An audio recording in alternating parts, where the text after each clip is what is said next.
ॐ प्रातः स्मरामि हृदि संस्फुरदात्मतत्त्वम् सच्चित्सुखं परमहंसगतिं तुरीयम् यत्स्वप्नजागरसुषुप्तमवेत्ति नित्यम् तद्ब्रह्म निष्कलमहं न च भूतसङ्गः तपोभिक्षीणपापानां शान्तानां वीतरागिणां मुमुक्षूणामपेक्षोऽयम् आत्मबोधो विधीयते बोधोऽन्यसाधनेभ्यो हि साक्षान्मोक्षैकसाधनम् पाकस्य वह्निवज्ञानम् विना मोक्षो न सिद्ध्यते।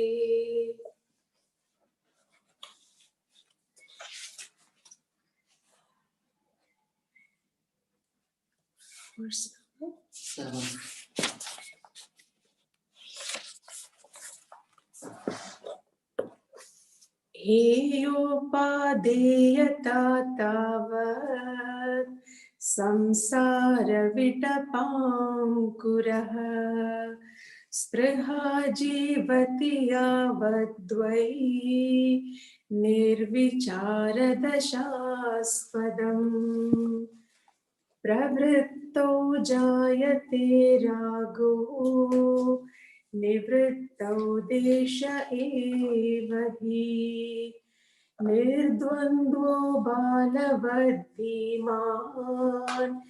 एवमेव व्यवस्थितः हातुमिच्छाति संसारम् रागी दुःखविहासया वीतरागो हि निर्दुःखस्वत् अस्मिन्नपि न खेद्यते यस्याभिमानो मोक्षेऽपि देहेऽपि ममता तथा न च ज्ञानी न वा योगी केवलं दुःखभागसौ हरो यद्युपदेष्टास्ते हरिकमलजोऽपि वा तथापि न तव स्वास्थ्यं सर्वविस्मरणादृते।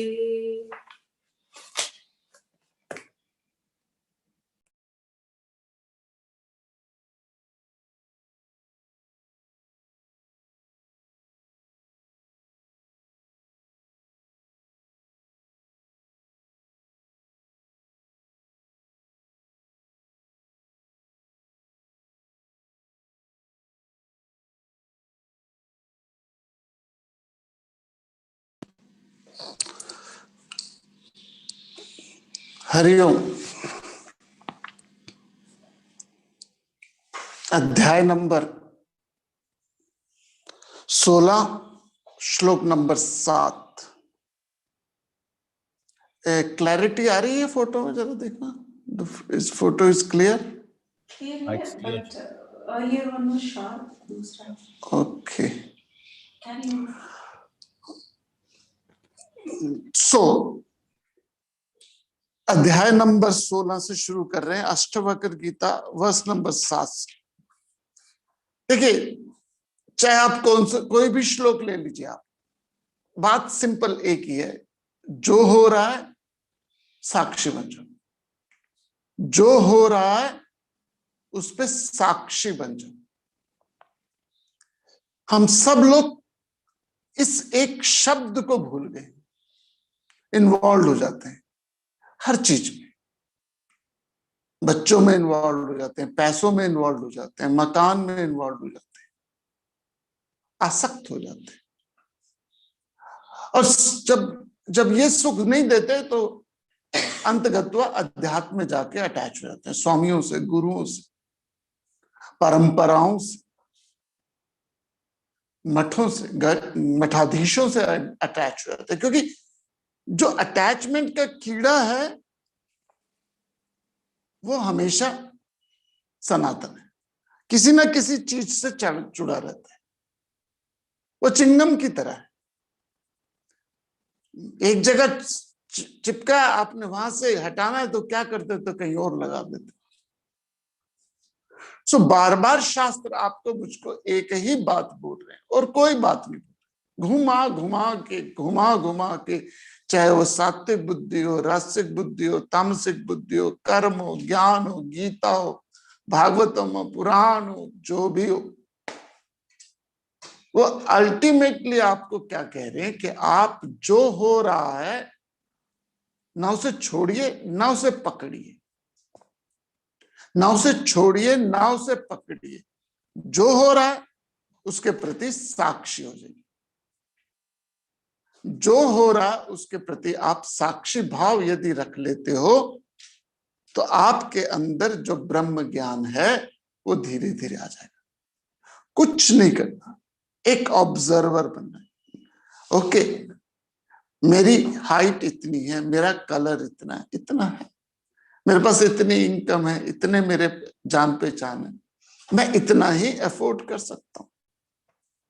आप ऑब्जर्वर हो जाते हो, ऑब्जेक्टिव हो जाते हो, आप अटैच नहीं होते। फिर फॉर एग्जाम्पल आपका एक बेडरूम का अपार्टमेंट है, कोई 10 सीटर सोफा दे दे तो आप उससे अटैच नहीं होंगे। क्यों नहीं होंगे? क्योंकि पता है कि आई कांट अफोर्ड दिस, मेरे कमरे में सेट नहीं होता, चाहे वो फ्री दे रहा हो। तो यहां अष्टावक्र और जनक के बीच का संवाद है और यही एक मूल की बात कर रहे हैं अष्टावक्र। पहले श्लोक से 16वां प्रकरण चल रहा है और इस 16वें प्रकरण में पहले श्लोक से ही वो ये बात कर रहे हैं, हितात। हितात means near one, dear one. अनेक शास्त्रों के अनेक प्रकार से तुझे सुनने का कुछ लेना देना नहीं। पोथी पढ़ जग मरा, पंडित भया ना कोई, 2.5 अक्षर प्रेम का पढ़े सो पंडित हो। अब प्रेम जब बोला जाता है तो ये वैलेंटाइन वाला प्रेम नहीं। प्रेम का मतलब है सेंस ऑफ वननेस, प्रेम का मतलब है सेंस ऑफ ऑब्जेक्टिविटी। पिछले श्लोक में हमने जो 6ठे श्लोक में कहा, विषय का द्वेषी विरक्त होता है। विषयों से ना ग्रहण करने से ना त्याग करने से रहित, वो ना रागवान है ना कामवान है। मैं दोबारा रिपीट कर रहा हूं, कुछ भी ले लीजिए आप, सात्विक बुद्धि, रासिक बुद्धि, तामसिक बुद्धि ले लीजिए, ज्ञान कर्म संन्यास योग ले लीजिए, चैप्टर 1 ले लीजिए, 2 ले लीजिए, 3 ले लीजिए, गीता जी का जो भी अध्याय ले लीजिएगा, वो बात कर रहा है ऑब्जेक्टिविटी। उसको त्याग बोल दो, उसको विजडम बोल दो, उसको ज्ञान बोल दो, उसको मैच्योरिटी बोल दो, उसको कुछ भी नाम दे दो, डजंट मैटर। मैच्योर हो जाओ, साक्षी बन जाओ, ऑब्जेक्टिव हो जाओ, ज्ञानी हो जाओ, भक्त बन जाओ, जो नाम दे दो। इन्वॉल्व हुए तो फंस गए किसी भी चीज से, चाहे वो संतान हो, चाहे वो मकान हो, चाहे वो डॉगीज हो, चाहे वो आपके डॉगीज हो, चाहे वो मकान हो, चाहे वो संतान हो, कुछ भी हो, वो जो ऑब्जेक्टिविटी हम लूज कर जाते हैं ना, that hits, that really hits.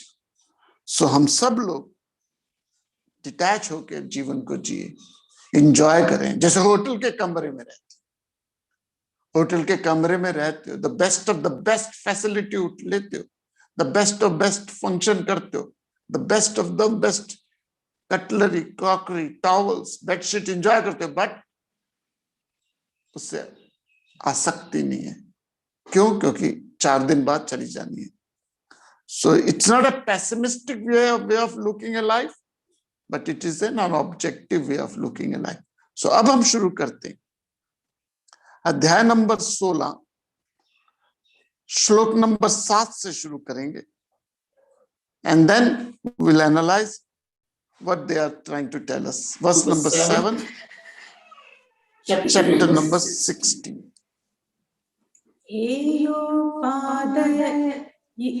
हेयोपादेयता तावत् संसारविटपाङ्कुरः स्पृहा जीवति यावद्वै निर्विचारदशास्पदम् हेयोपादेयता तावत् संसार विटपाङ्कुरः स्पृहा जीवति यावद्वै निर्विचारदशास्पदम्. As long as there is thought of acceptance and rejection of senses, seed of this world tree exists. So take shelter in thoughtlessness. Chinmayananda's translation: as long as desire, which is the root of the state of non-discrimination, exists, so long there will indeed be the sense of acceptance and aversion, which are the branch of sprout of the tree of samsara.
अब आ रही है आवाज? हाँ जी आ रही है। हाँ जी, okay. थोड़ा सा सिस्टम मैंने चेंज किया है तो उस कारण से नाउ इज कमिंग। थोड़ा सिस्टम मैंने चेंज किया था तो उस कारण से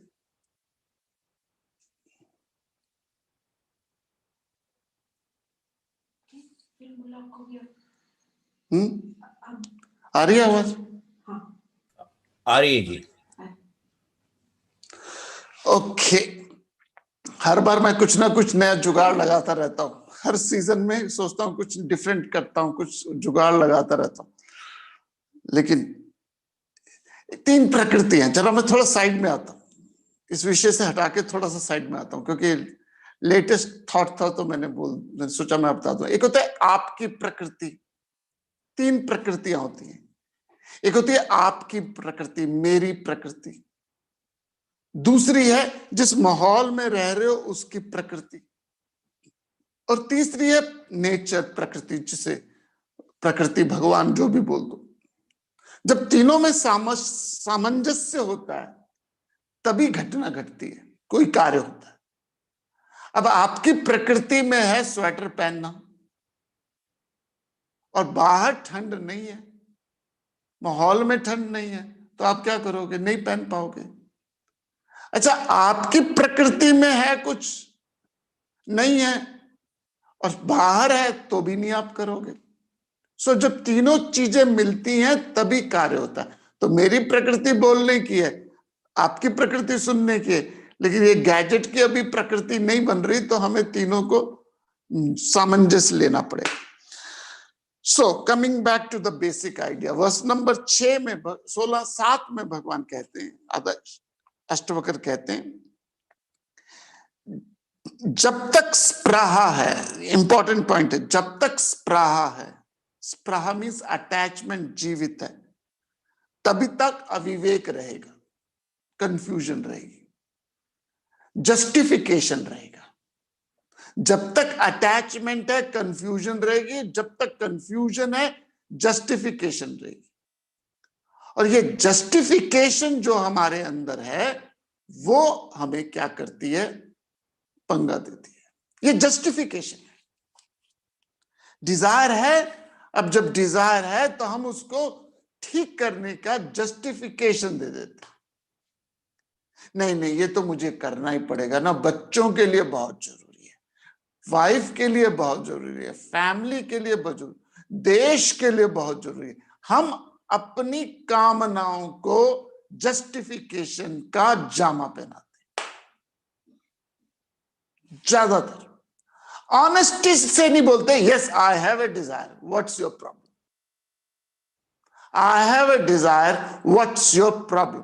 हम अपनी डिजायर को एक मर्यादा का, एक संसार का कामाफ्लाज करके, एक जस्टिफिकेशन देके उसको एक अच्छा सोफिस्टिकेटेड मेथड देना चाहते हैं।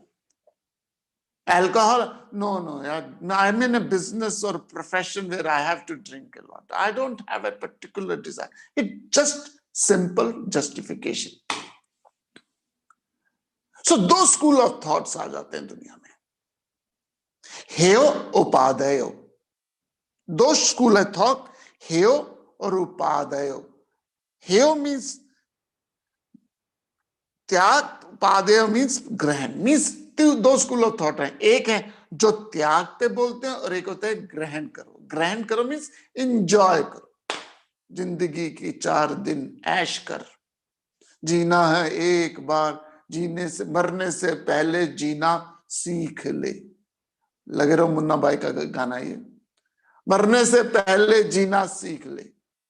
एक स्कूल ये है जो क्या कहता है, इंडल्ज यार, 4 दिन की जिंदगी है, किसने देखा, खा पी ऐश, मरने से पहले जीना सीख ले। ये जो स्कूल है ये ग्रहण है। ये ग्रहण दूसरा वाला ग्रहण नहीं, ग्रहण मीन्स इंजॉय करो, इंजॉय करो, इंजॉय करो। ये एक स्कूल ऑफ थॉट है और 90% लोग इसी स्कूल के थॉट्स में, उसको मर्यादा का जामा पहना देते हैं, अलग बात है, लेकिन स्कूल ऑफ थॉट यही है।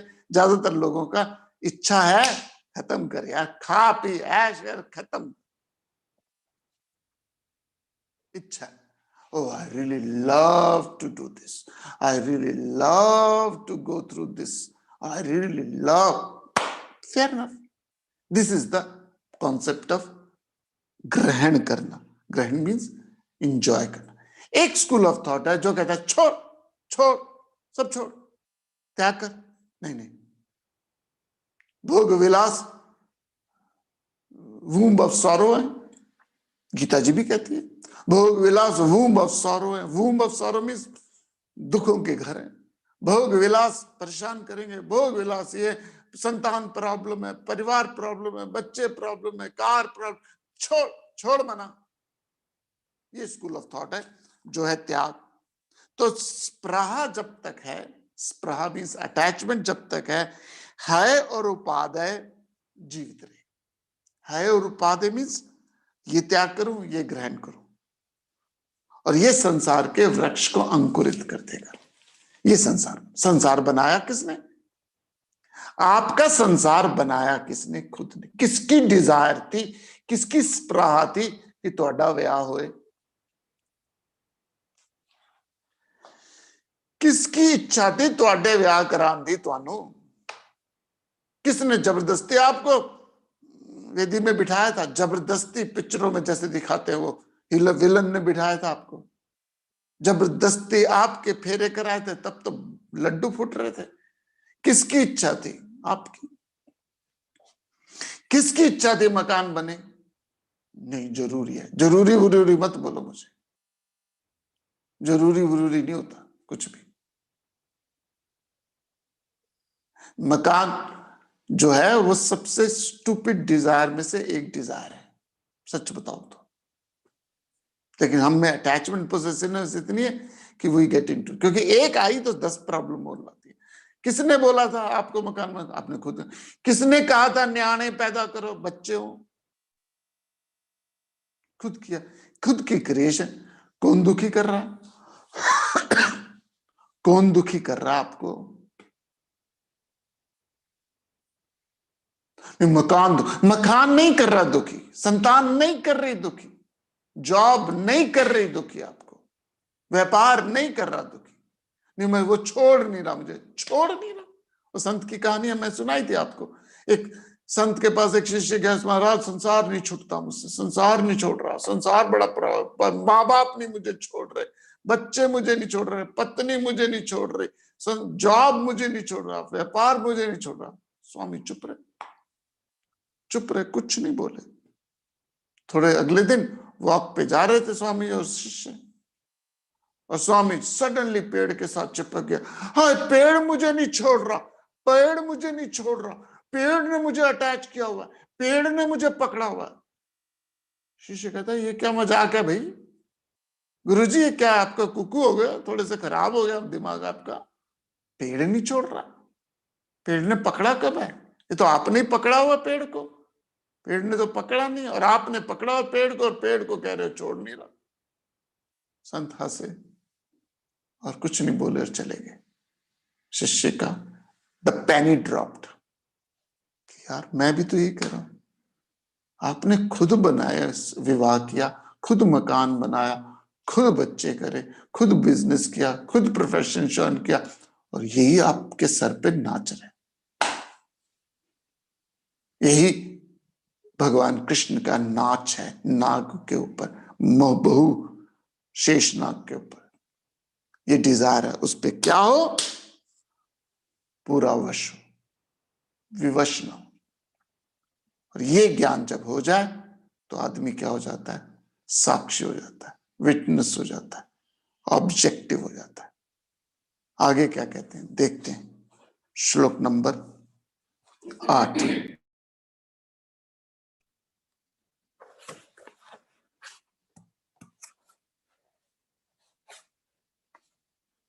प्रवृत्तौ जायते रागः, निवृत्तौ द्वेष एव हि, निर्द्वन्द्वो बालवद्धिमान्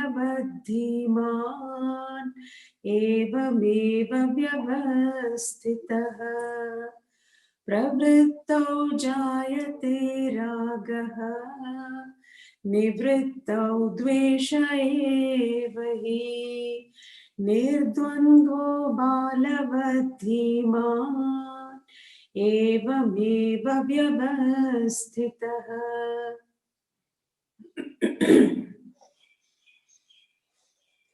Habit gives rise to attachment and rejection brings aversion. So, an intelligent person should stay indifferent like a child. Swami Chinmayananda's translation. Activity begets attachment and abstention from it generates aversion. The wise man is free from the pairs of opposites like a child and indeed is well established in the self. प्रवृत्ति से आसक्ति,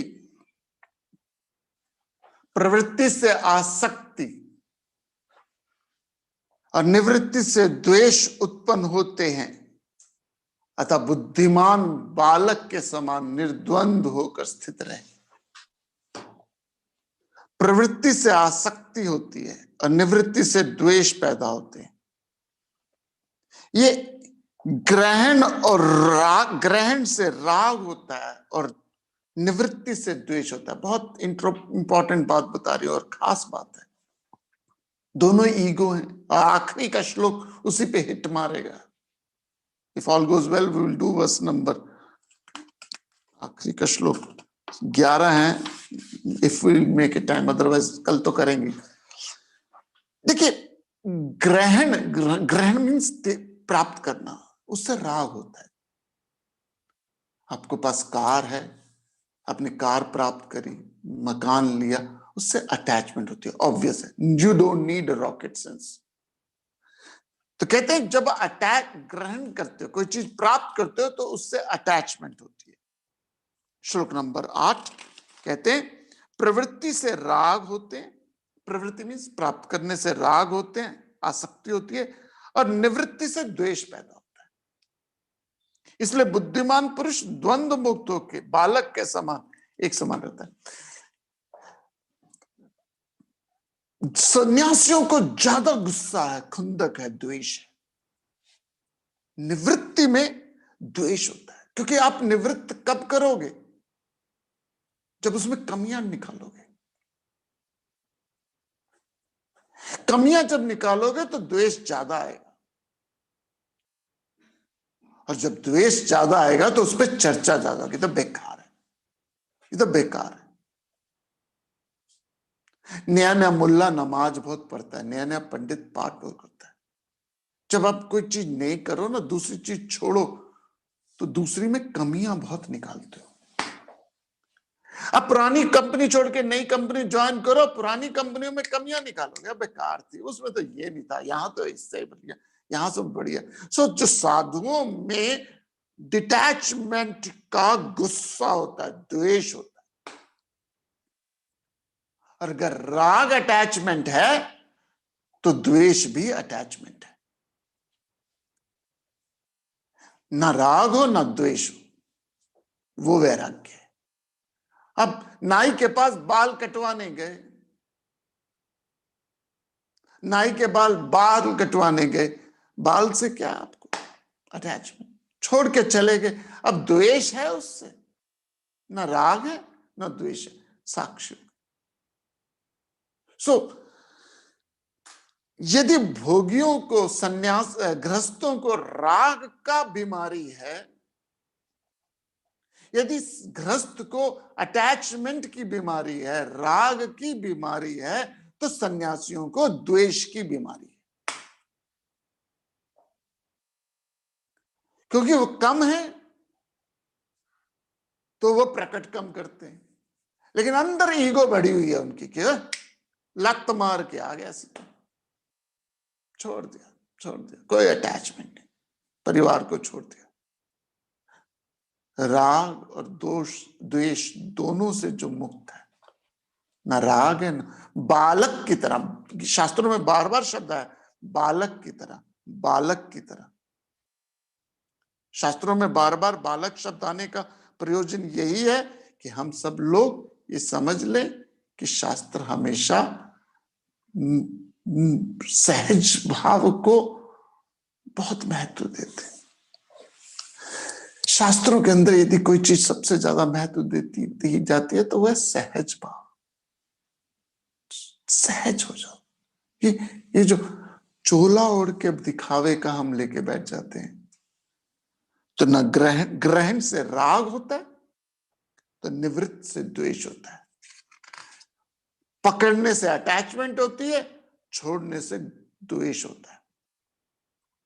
तभी तो आप छोड़ोगे। और दुनिया को कैसे जस्टिफाई करोगे कि मैंने जो छोड़ा वो ठीक था? बेकार थी चीज, बेकार था, इतना ज्यादा नहीं था, वैसे नहीं, ऐसे बेकार चीज। वो नौकरी जो छोड़ी ना, इतनी बढ़िया नहीं थी। छोड़ने पे द्वेष होता है। साधुओं को द्वेष की बीमारी है, गृहस्थों को राग की बीमारी है। लेकिन अष्टवक्र कहता है राग और द्वेष, ग्रहण और निवृत्ति के अटैचमेंट से ऊपर हो जाए। फिर क्या हो? यदि मिल रही है जीवन में आपके प्रारब्ध के कारण सुख सुविधाएं, यदि आपको आपके पिछले प्रारब्ध के कारण अच्छी घर, अच्छा कार, अच्छे बच्चे, अच्छा परिवार, अच्छा मकान, अच्छा डाइनिंग टेबल, अच्छा आईपैड, अच्छा फोन मिला, have fun man, have fun, enjoy, प्रसाद स्वरूप होकर एंजॉय करो। और यदि प्रारब्ध के कारण यदि आपसे छूट गया, यदि किसी प्रारब्ध के कारण, कर्मों के कारण या स्वभाव के कारण या वासनाओं के कारण या आपकी ग्रोथ के कारण वो वस्तु, व्यक्ति, स्थिति, परिस्थिति आपसे छूट गई है, great, I am not angry with him और हर, वो चला गया, चला गया। चला गया, चला गया। I am not angry. So जहां राग है, वहां जहां ग्रहण है, ग्रहण करूं, प्राप्त करूं तो राग है। जहां निवृत्त हो, जहां छोड़ दूं, वहां द्वेष है। दोनों के से ऊपर वीतरागी है। और वो वीतरागी जो है, वो हमारे शास्त्रों में वेदांतिन ज्ञान बताया जाता है।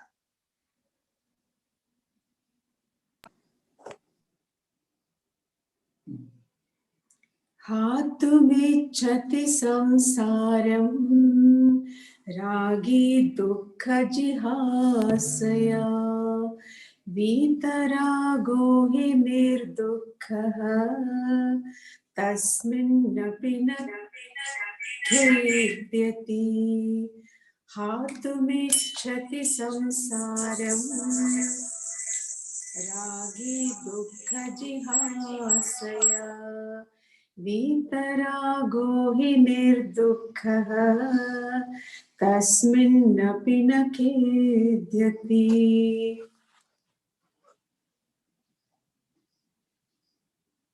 A person who is attached to senses wants to leave this world to avoid the problems, but the one who is indifferent to these problems does not feel pain. Swami Chinmayananda's translation: one who is attached to the world wants to renounce it in order to avoid its miseries, but one without attachment is free from sorrow and does not feel miserable even in the world. Okay, verse number 9 कहता है,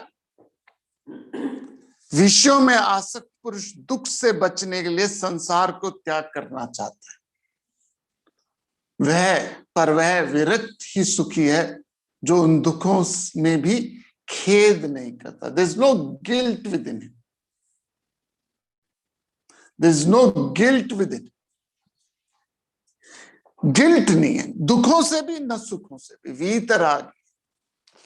श्लोक number 9 कहते हैं, रागी पुरुष दुखों से बचने के लिए संसार को त्याग। सुख प्राप्ति नहीं है इसका, मोक्ष नहीं है। टेंशन बहुत है, छोड़ टेंशन बहुत। दुखों से बचने के लिए वो संसार के विषयों को त्यागने की सोचता है, और ये त्याग करते करते वो संसार के प्रति डिस्गस्ट ले आता है। लेकिन वीतरागी व्यक्ति दुख मुक्त होकर संसार के बीच भी खेद को प्राप्त नहीं होता। There is no guilt, there is no खेद कि हाँ यार, ये लाइफ में मैंने सही काम नहीं किया, ये मैंने लाइफ में सही काम नहीं किया।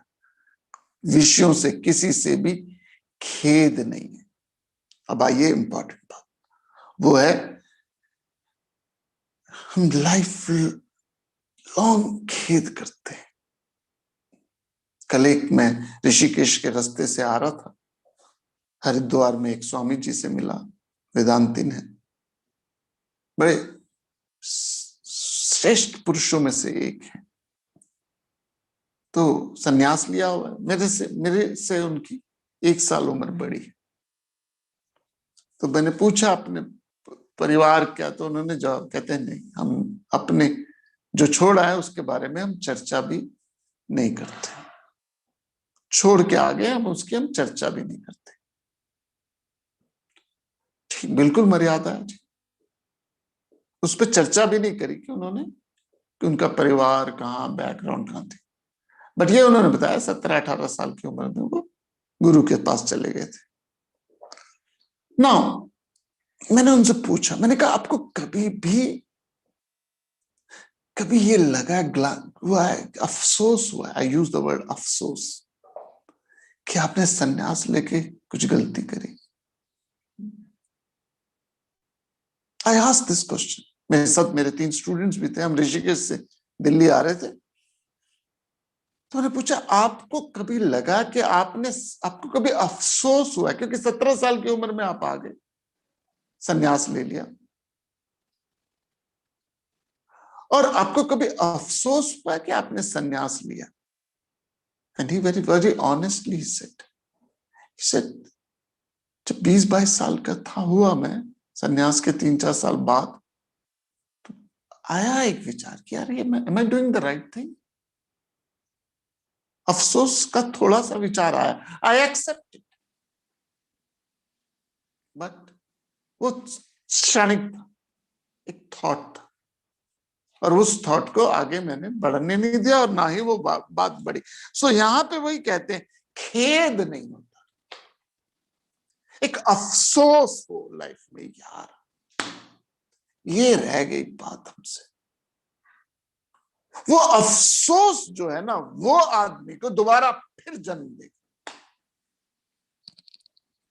जन्म दोबारा हमारा फिर होगा अफसोस के कारण, यार वो चीज रह गई, हो गया।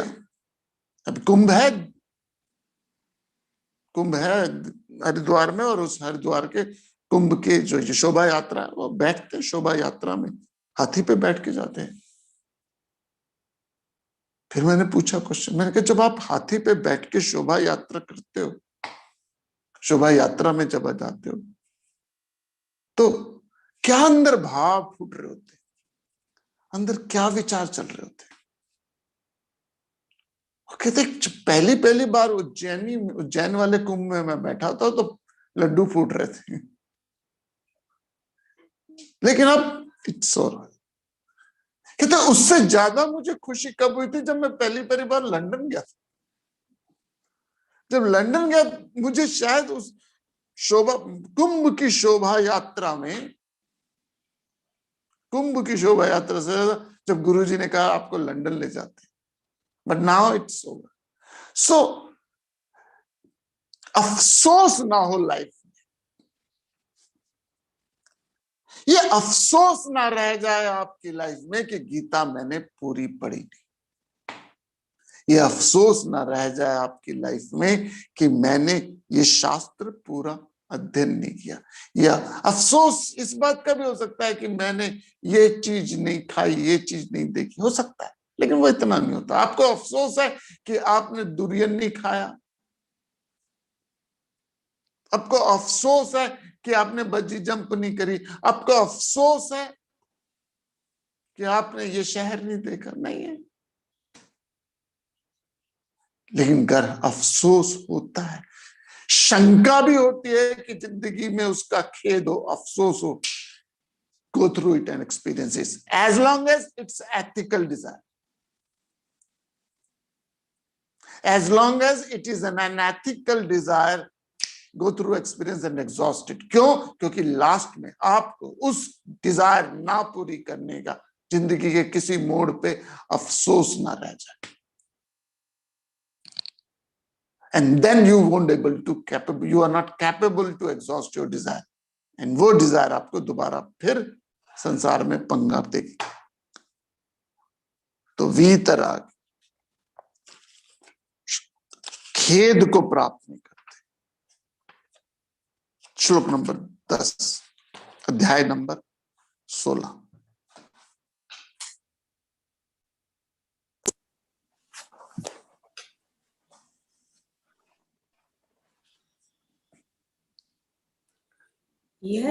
यस्याभिमानो मोक्षेऽपि देहेऽपि ममता तथा न च ज्ञानेन वा योगी केवलं दुःखभागसौ।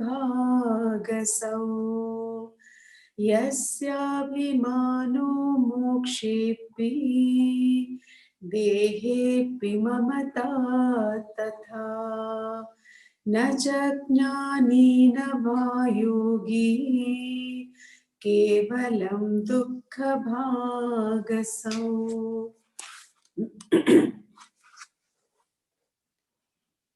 One who wants liberation and is also attached to his body is neither knowledgeable nor yogi. He just suffers. Swami Chinmayananda's translation. He who has an ego sense even towards liberation, and he who considers even his body as his own, he is neither a jnani or a yogi. He is merely a sufferer of misery.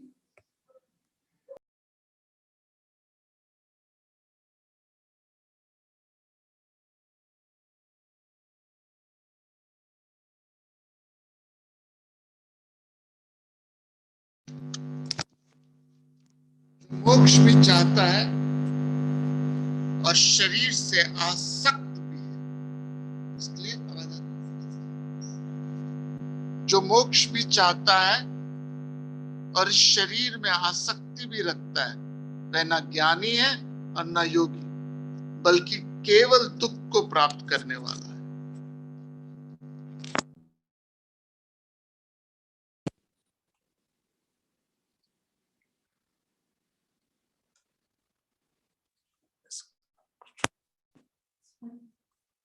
थोड़ी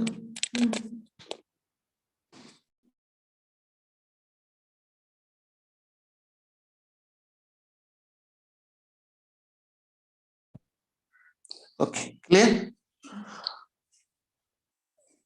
कल आज शाम को ठीक हो जाएगा system, मैंने इसको चेंज करता हूं कुछ।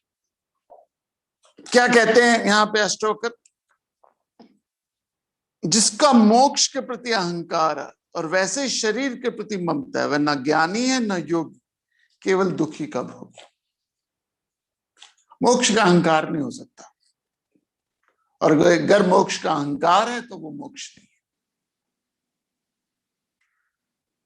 मोक्ष का अहंकार नहीं हो सकता, और अगर मोक्ष का अहंकार है तो वो मोक्ष नहीं है। सिंपल बात है। संतान का, पैसे का, मकान का, गाड़ी का, साड़ी का, लाड़ी का अहंकार हो सकता है, लेकिन मोक्ष का अहंकार नहीं हो सकता। और यही शास्त्र बार बार कहते हैं।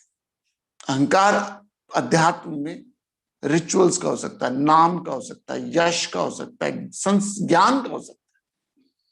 मैंने इतने वेद उपनिषद शास्त्र पढ़े, इसका अहंकार हो सकता है। मेरे इतने चेले चपाटे हैं, इसका अहंकार हो सकता है। मैंने इतनी बड़ी बड़ी पब्लिक ओरेटरी करी है, इसका अहंकार हो सकता है। मेरा इतना बड़ा आश्रम है, इसका अहंकार हो सकता है। मेरे गुरु जी इतने महान थे, इसका अहंकार हो सकता है। ये हो सकता है, लेकिन मोक्ष का अहंकार नहीं हो सकता। सपने के लोगों को अहंकार नहीं होता जागने के बाद कि मैं जाग गया। सपने के लोग, एक आदमी जाग गया, उसको अहंकार नहीं है जागने के बाद, अरे वो तो सब सोए हैं, मैं जाग गया। सपने से, सपने में आप 10-15 जने थे, सब साधना कर रहे थे सेल्फ रियलाइजेशन के लिए सपने में, और सपने से आप जाग गए। जब आप सपने से जागे, आपको जागने के बाद अहंकार नहीं है कि मेरे चारों 10 जो गुरु भाई हैं अभी तो वो सपने में फंसे हुए, मैं जाग गया ना। अहंकार सिर्फ शरीर का होता है, पैसे का होता है, परिवार का होता है, पद का होता है, नाम सम्मान का होता है। आत्मा का कोई अहंकार नहीं है। जिस दिन ये बात समझ आ गई, हम पूरी तरह से शांत हो जाते हैं। किसी भी सिचुएशन, सर्कमस्टांसेस में हमें डिस्टर्ब नहीं करते। यही अष्टवक्र है। यही अष्टवक्र कहता है, साक्षी बनो, न ग्रहण करो न त्यागो, न कोई चीज छोड़ो न कोई चीज पकड़ो।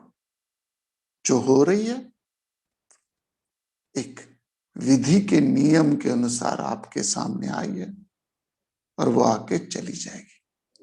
कब चली जाएगी पता नहीं। जब तक है उसे सैल्यूट मारो और अगले अनुभव की तैयारी करो।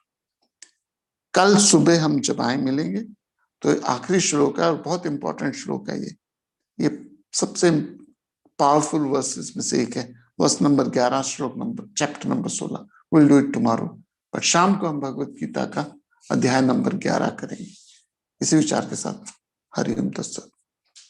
ओम ओम पूर्णमद पूर्णमिदं पूर्णात् पूर्णमुदच्यते पूर्णस्य पूर्णमादाय पूर्णमेवावशिष्यते। ओम शांति शांति शांति।